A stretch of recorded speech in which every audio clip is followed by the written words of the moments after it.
हम पढ़ रहे हैं data warehouse and data mining की सेकेंड यूनिट, जिसका नाम है डेटा माइनिंग। इससे पहले हम फर्स्ट यूनिट कंप्लीट कर चुके हैं, जिसके अंदर हमने पढ़ा था डेटा वेयरहाउस क्या होता है और डेटा वेयरहाउस के architecture, 1 tier, 2 tier, 3 tier architecture. So आज हम स्टार्ट करें अपनी सेकेंड यूनिट, जिसमें आता है डेटा माइनिंग। सो डेटा माइनिंग क्या होता है? पहले हमने पढ़ा डेटा वेयरहाउस क्या होगा, कि एक तरीके से एक वेयरहाउस जहाँ पे हमने अलग अलग सोर्सेज से डेटा को स्टोर किया है। तो मल्टीपल सोर्सेज से डेटा को स्टोर किया, अब उसी डेटा में से यूज़फुल डेटा को निकालना, तो वो चीज़ होगी डेटा की माइनिंग। सो इसमें से जैसे यूज़फुल चीज़ों को बाहर निकालना, तो वो चीज़ होगी डेटा की mining.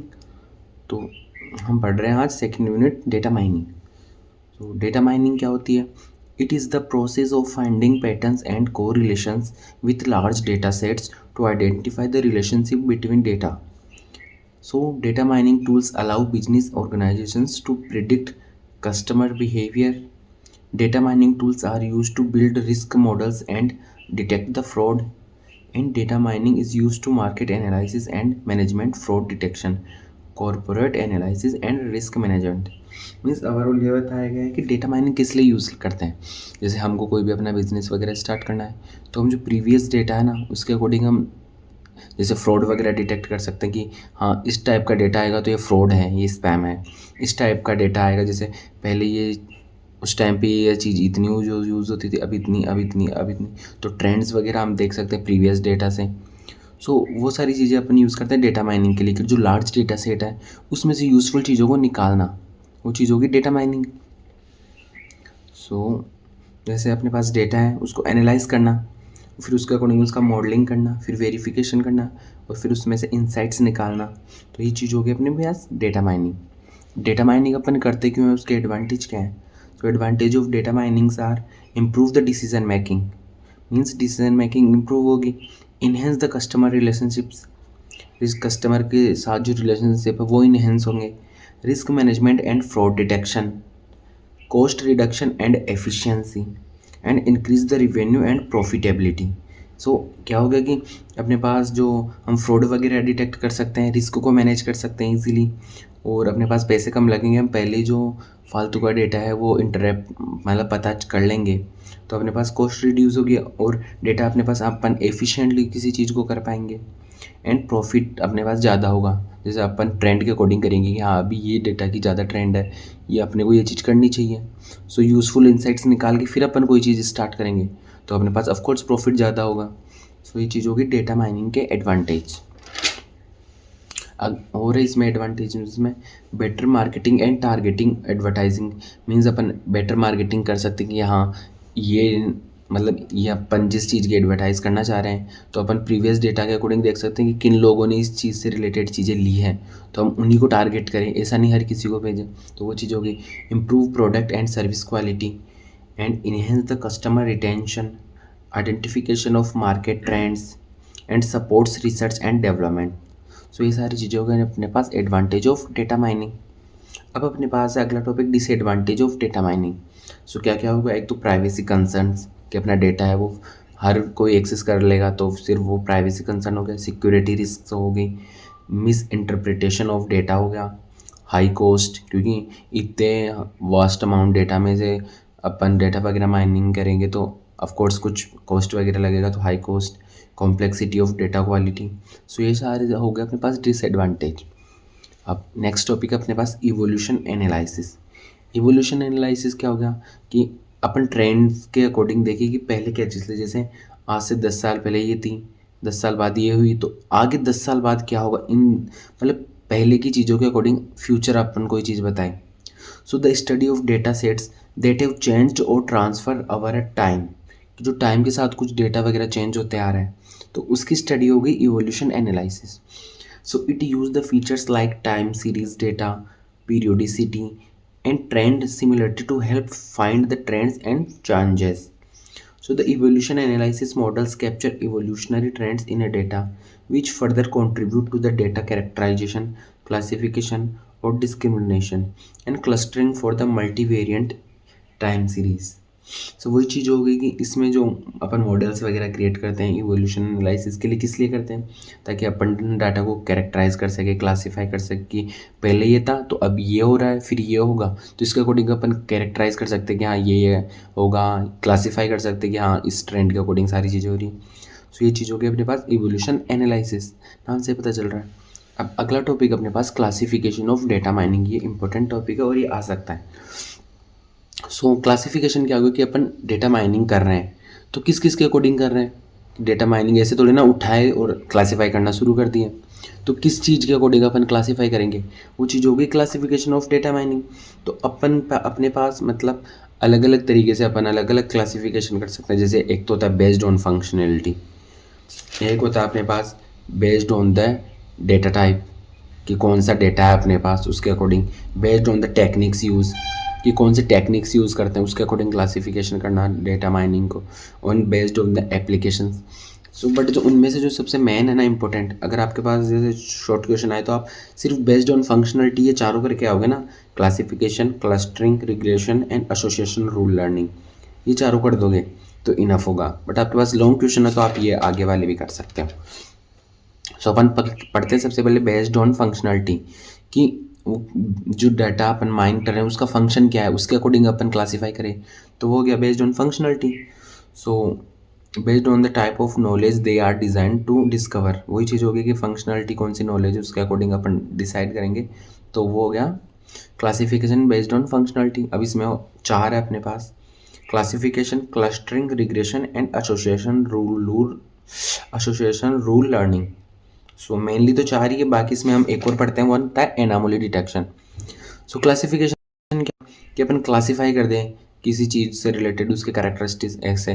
So this involve finding a model or a function that help to divide the data into classes based on different attributes, means जो भी एट्रीब्यूट्स हैं उनके अकॉर्डिंग हम चीज़ को क्लासीफाई कर दें, तो वो चीज़ हो गया classification.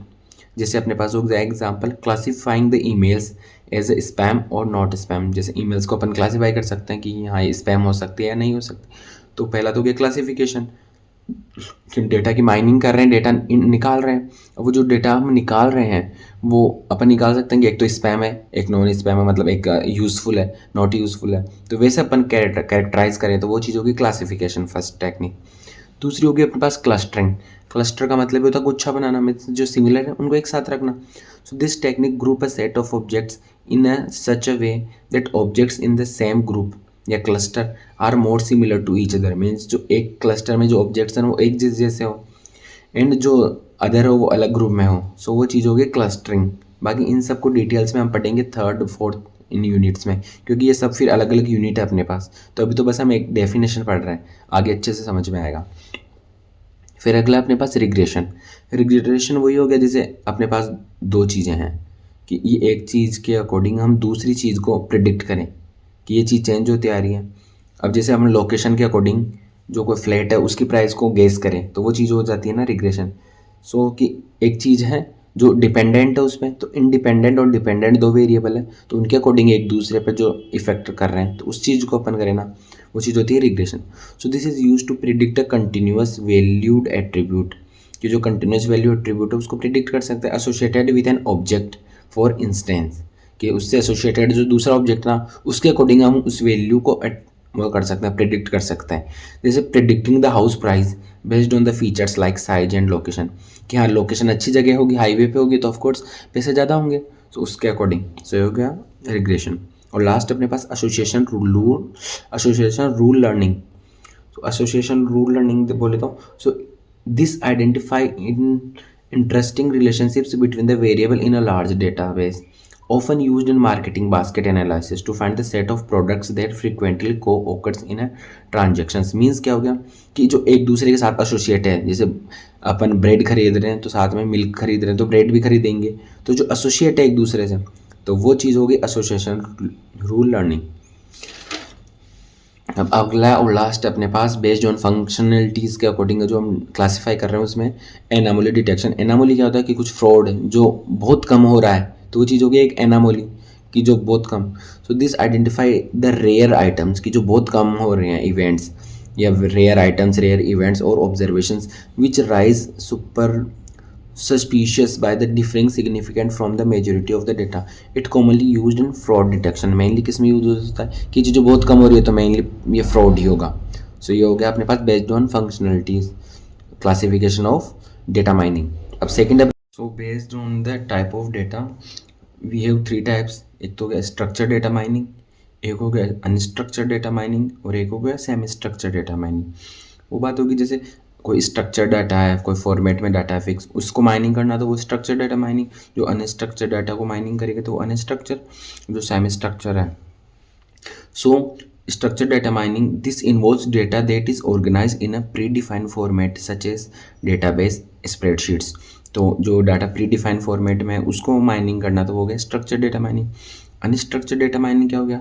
So this deals with data that does not have a predefined data models such as जैसे text data, image data, videos data. So techniques like text mining and image recognization are used hair.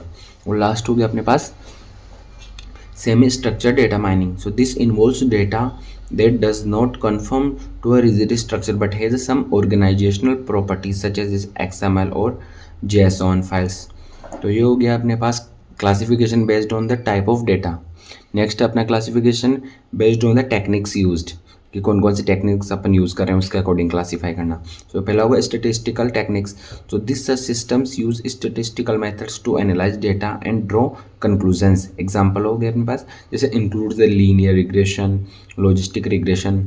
सो इन techniques का use करके जब हम mining करेंगे तो वो हो गया स्टेटिस्टिकल टेक्निक माइनिंग.